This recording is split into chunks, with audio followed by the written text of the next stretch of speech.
During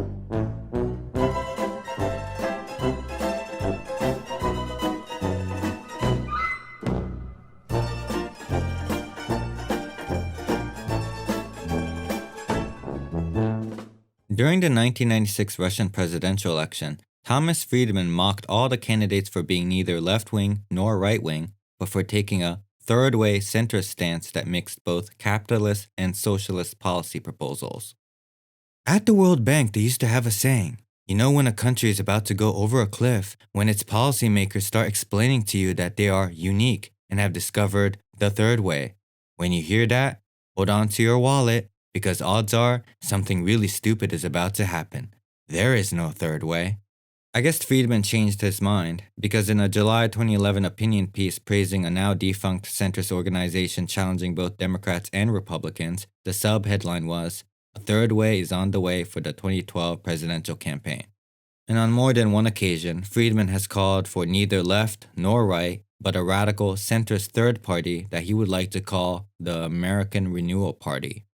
But back to his hot takes on Russian politics. Just 4 months after he was laughing at all the Russian presidential candidates in the 1996 election, Friedman praised the incumbent presidential candidate Boris Yeltsin, writing, "You don't have to be an expert on Russia, just have an ounce of common sense to appreciate that Boris Yeltsin and his predecessor, Mikhail Gorbachev, have transformed the Soviet Union and then Russia in ways that have made the lives of all Americans and millions of others across Europe immeasurably safer and more free.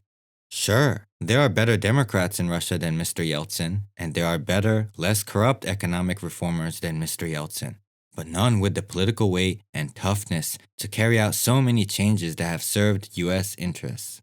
Oh yeah, there are way better candidates promoting democracy in Russia, but what about American interests? Who cares about what's best for the Russian people?" Oh wait, there's more. In 2001, Friedman wrote that we should keep rooting for Putin, and again, in 2007, he predicted, "While today's Russia may be a crazy quote of capitalist czars, mobsters, nationalists, and aspiring Democrats, it is not the totalitarian Soviet Union. It has more than a touch of the authoritarianism of post-war Gaullist France, and a large spoonful of the corruption and messiness of post-war Italy, when those countries emerged from World War II as less than perfect democracies. But 60 years later, after huge growth in their per capita incomes, France and Italy now help to anchor Western Europe. For all their shortcomings, their post-war governments provided the context for the true democratic agent of change to come of age, something that takes 9 months and 21 years to produce. A generation raised on basically free markets and free politics. I still think Russia will follow a similar path in time." Yeah, how's that going?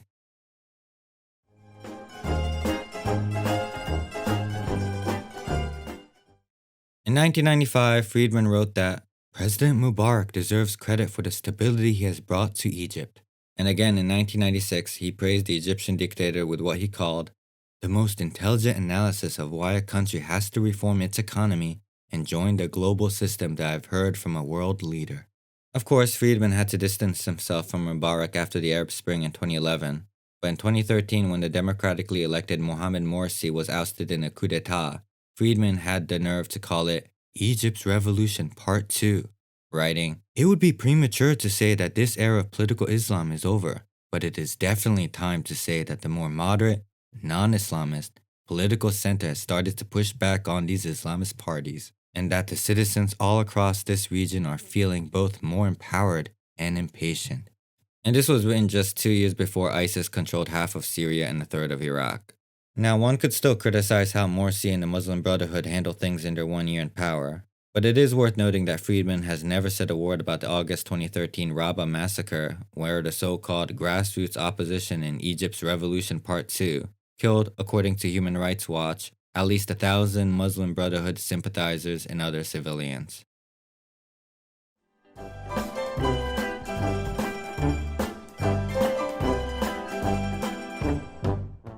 In 1998, Tom Friedman praised the electoral process in China, writing, "Lord knows these village elections don't signify that the Communist Party has decided to build democracy from the ground up here. These elections were initiated by the party to recruit better people to manage villages and make them more prosperous, but with the party retaining iron-fisted control at the top. Nevertheless, these elections have clearly empowered some villagers and have become another sign that China is in a transition from brutal authoritarianism to a little less brutal authoritarianism.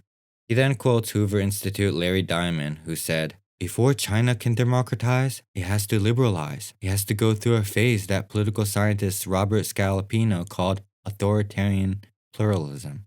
Okay, well, it's been almost 25 years. Tick-tock. And as of 2023, China's President Xi Jinping has only consolidated power, increased censorship, and according to some critics, developed a cult of personality. When is the democracy part coming, Tom?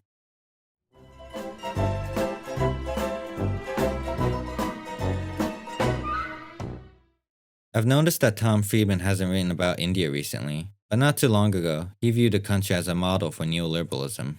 After the 2004 Indian elections, he wrote, "And that brings us to the lesson of India's election. The broad globalization strategy that India opted for in the early 1990s has succeeded in unlocking the country's incredible brain power and stimulating sustained growth, which is the best anti-poverty program." I don't even know where to start with this one. He talks about brain power like he's measuring skulls, and even staunch neoliberals would admit that globalization has not been the best anti-poverty program. But even dumber than this prediction, in 2013, Friedman wrote, "India is the most intriguing case. If it can get its governance and corruption under control, the quest for upward mobility is here, especially among women and girls, is palpable." I can see why Tommy has stopped writing about India. I'm sure that even he's a little embarrassed to learn that 90% of women are now shut out of the workforce.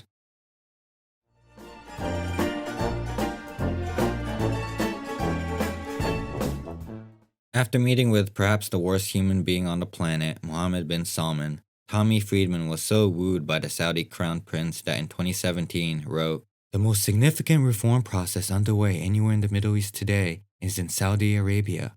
Yes, you read that right. Though I came here at the start of Saudi winter, I found the country going through its own Arab Spring, Saudi style. Not only was this another idiotic prediction, but he could have just looked across the border, as Saudi Arabia at that point in 2017 was already carpet bombing Yemen for 2 straight years.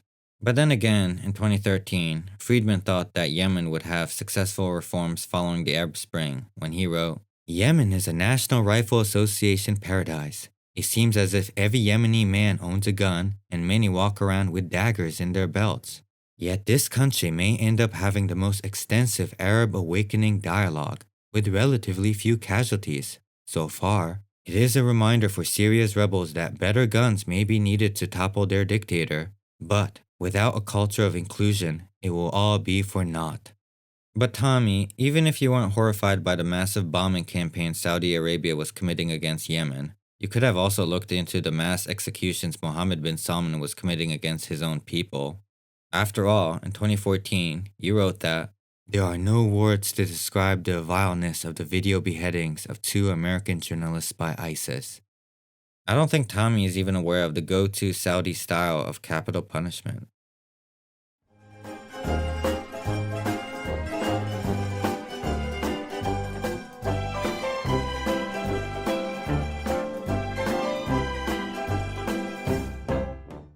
Just 3 months into the US war in Afghanistan, the Taliban and Osama bin Laden lost the war because they mistakenly thought that Americans were the Russians and could be defeated as easily.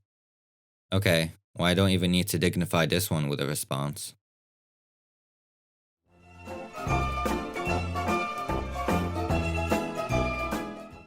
Tommy loves to talk about Israel-Palestine.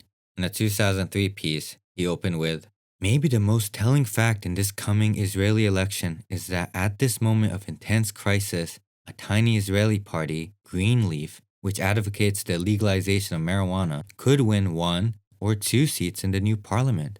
I have to start there since Greenleaf to this day has never won a seat in any election, but moving on. "There is a deep and growing sense among Israelis of no exit, a sense that every idea has been tried.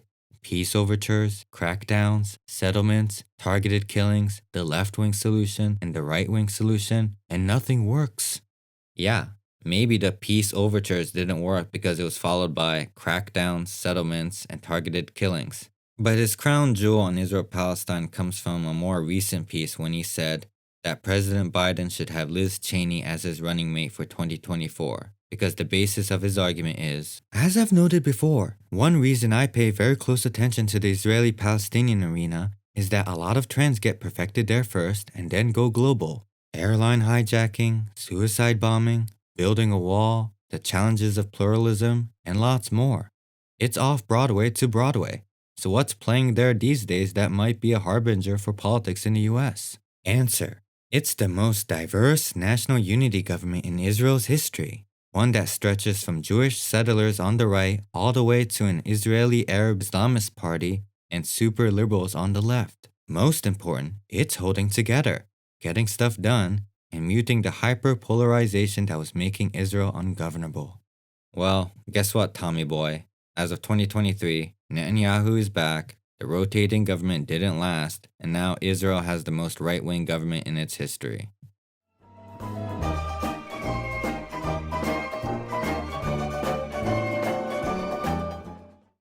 It was not just that Tommy Boy was an early cheerleader for the US invasion of Iraq. His model for building democracy in the Middle East was based on a country that wasn't even a democracy to begin with. The Bush team needs to pay attention to the Bahrain experiment, because it is a mini version of what nation building in Iraq would require. Like Iraq, Bahrain is a country with a Shiite majority, which has been economically deprived, and a Sunni Muslim minority, which has always controlled the levers of power. Well, surprise, surprise, Bahrain wasn't just an authoritarian country then. Bahrain is now less democratic than it was in the 1970s. But when it became clear that George W. Bush lied about weapons of mass destruction and that his other pretext for the invasion, i.e., planting the seeds of democracy in the Middle East, was horseshit, Friedman endorsed neither George W. nor John Kerry for president in 2004. Instead, he endorsed George H.W. Bush for president. Columnists for this newspaper are not allowed to endorse presidential candidates, but I think this election is so important, I am going to break the rules. I hope I don't get fired, but here goes. I am endorsing George Bush for president. No, not George W. Bush. I am endorsing his father, George Herbert Walker Bush.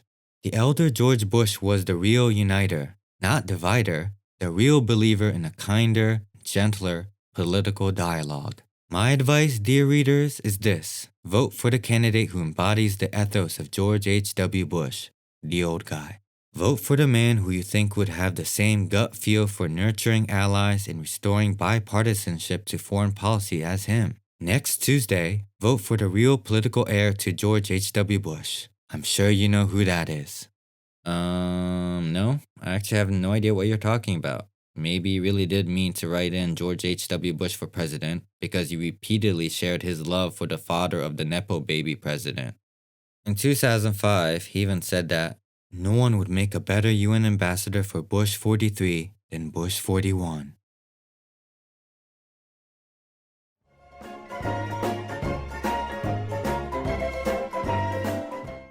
To Looney Boy's credit, he at least recognized that Donald Trump was a danger to American democracy, which is the bare minimum to expect from a New York Times columnist. But all his recommendations for Democrats on how to defeat Trump would have guaranteed a two-term Trump presidency.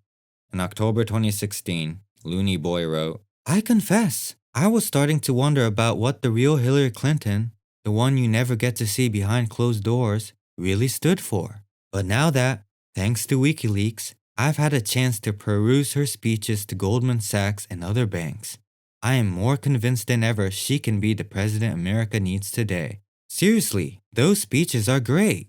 I'm just sorry that campaign Hillary felt she could not speak like WikiLeaks Hillary to build a proper mandate for President Hillary. She would have gained respect for daring to speak the truth to her own constituency and demonstrating leadership, not lost votes.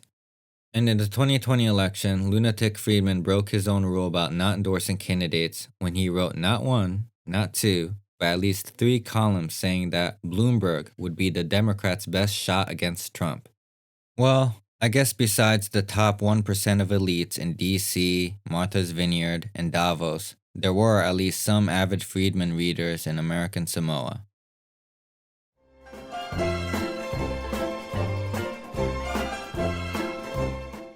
Like how he's a gift to Trump, pretty much everything lunatic Friedman says about American democracy just ends up being wrong.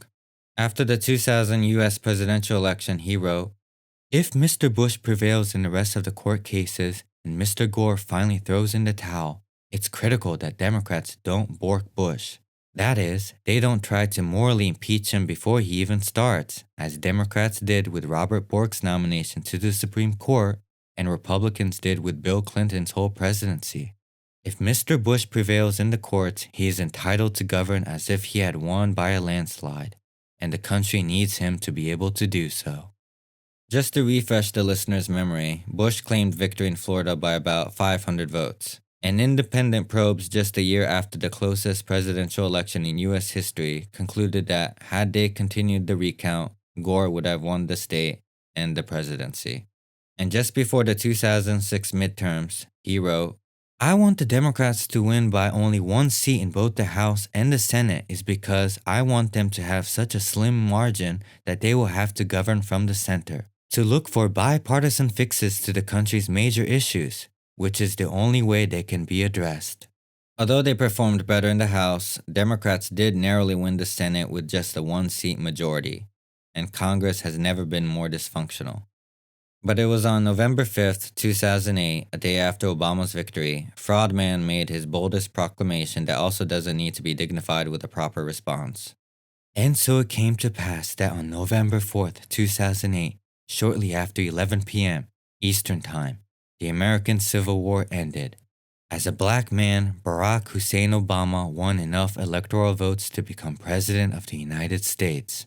My gut tells me that of all the changes that will be ushered in by an Obama presidency, breaking with our racial past may turn out to be the least of them.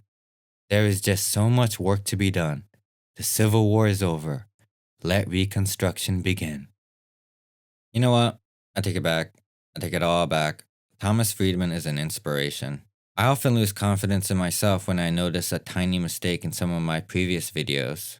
But maybe if I just didn't give a shit about any of the facts, I can someday land a job as an op-ed writer for the paper of record and win 3 Pulitzer Prizes.